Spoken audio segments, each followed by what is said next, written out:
President Buhari was one who had a contested legacy, but one thing you won't take from the former president is his level of discipline. I have interacted, at close range with him on several occasions with the Not Too Young to Run legislation.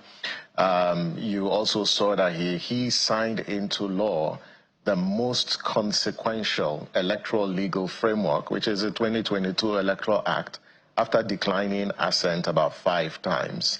And that act is perhaps the best election legal framework that we have since our sort of advent into democracy. So you give it to him.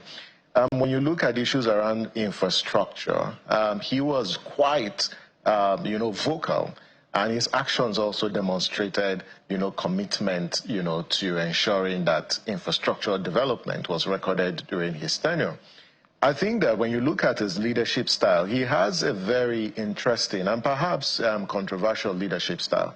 I think on one hand, you give it to the president. He was quite disciplined. In his administration, aside the Not Too Young to Run bill and also the Electoral Act, I did serve on the committee that was responsible, for developing Nigeria's Agenda 2060, as well as the Nigeria's development plan under the leadership of Itodo Peterside. And I tell you, on every occasion that we went to the villa to meet with the president was very prompt and early to meetings. And they know if the meeting is 8 o'clock, the president will be there, some minutes to 8. And so he was that leader that espoused those values. And so we've, yes, to a large extent lost, a leader.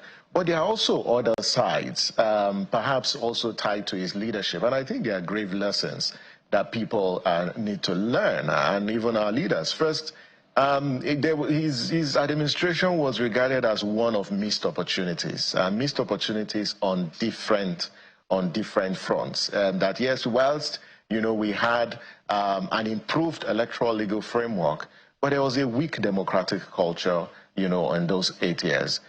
You would also look at, at sort of democratic credentials, the political intolerance. There were issues around the NSAS. We cannot ignore that fact and how young people were treated.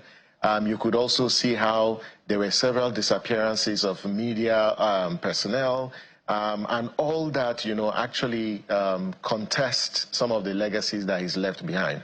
But on the whole, he was a leader, and I think he's one leader that needs to be studied, especially his own leadership philosophy and style. I don't know if giving your lieutenants, your appointees free will without any form of oversight, I don't think it's a best leadership style. I think leadership is about responsibility, and when you appoint people into office, you've got to provide oversight. And we have seen, post his administration, how there have been several corruption cases, and how some of his ministers, took advantage of his lack of oversight on their leadership to actually plunder the resources of the state and mismanaged and abused power, which was vested into them in trust.